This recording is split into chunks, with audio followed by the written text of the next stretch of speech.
حضرت سعد بن ابی وقاص رضی اللہ تعالیٰ عنہ کو دربار نبوت صلی اللہ علیہ وآلہ وسلم سے یہ انعام ملا تھا کہ وہ جو بھی دعا مانگتے اللہ عز و جل فوراً قبول فرماتے۔ ایک دفعہ حضرت جابر رضی اللہ تعالیٰ عنہ سے روایت ہے کہ کوفہ کے کچھ لوگ حضرت سعد بن ابی وقاص رضی اللہ تعالیٰ عنہ کی شکایات لے کر امیر المومنین حضرت فاروق اعظم رضی اللہ تعالیٰ عنہ کے پاس دربار خلافت مدینہ منورہ میں پہنچے۔ حضرت امیر المومنین نے ان شکایات کی تحقیقات کے لیے چند معتبر صحابیوں کو حضرت سعد بن ابی وقاص رضی اللہ تعالیٰ عنہ کے پاس کوفہ بھیجا اور یہ حکم فرمایا کہ کوفہ شہر کی ہر مسجد کے نمازیوں سے نماز کے بعد یہ پوچھا جائے کہ حضرت سعد بن ابی وقاص کیسے آدمی ہیں۔ چنانچہ تحقیقات کرنے والوں کی اس جماعت نے جن جن مسجدوں میں نمازیوں کو قسم دے کر حضرت سعد بن ابی وقاص رضی اللہ تعالیٰ عنہ کے بارے میں دریافت کیا تو تمام مسجدوں کے نمازیوں نے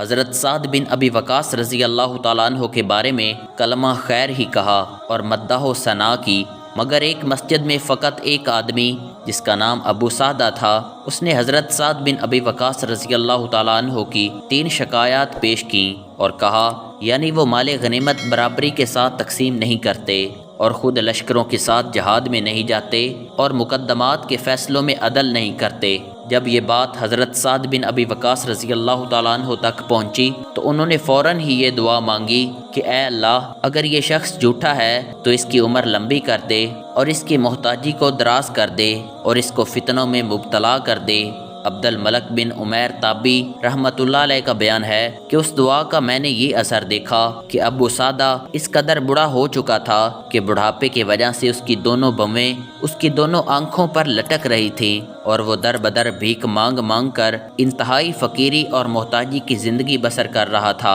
اور اس بڑھاپے میں بھی وہ راہ چلتی ہوئی نوجوان لڑکیوں کو چھیڑتا تھا اور ان کے بدن میں چٹکیاں بھرتا تھا، اور جب کوئی اس سے اس کا حال پوچھتا تو وہ کہا کرتا تھا کہ میں کیا بتاؤں، میں ایک بوڑھا ہوں جو فتنوں میں مبتلا ہے، کیونکہ مجھے حضرت سعد بن ابی وقاص رضی اللہ تعالیٰ عنہ کی بد دعا لگی ہوئی ہے۔ اللہ اکبر۔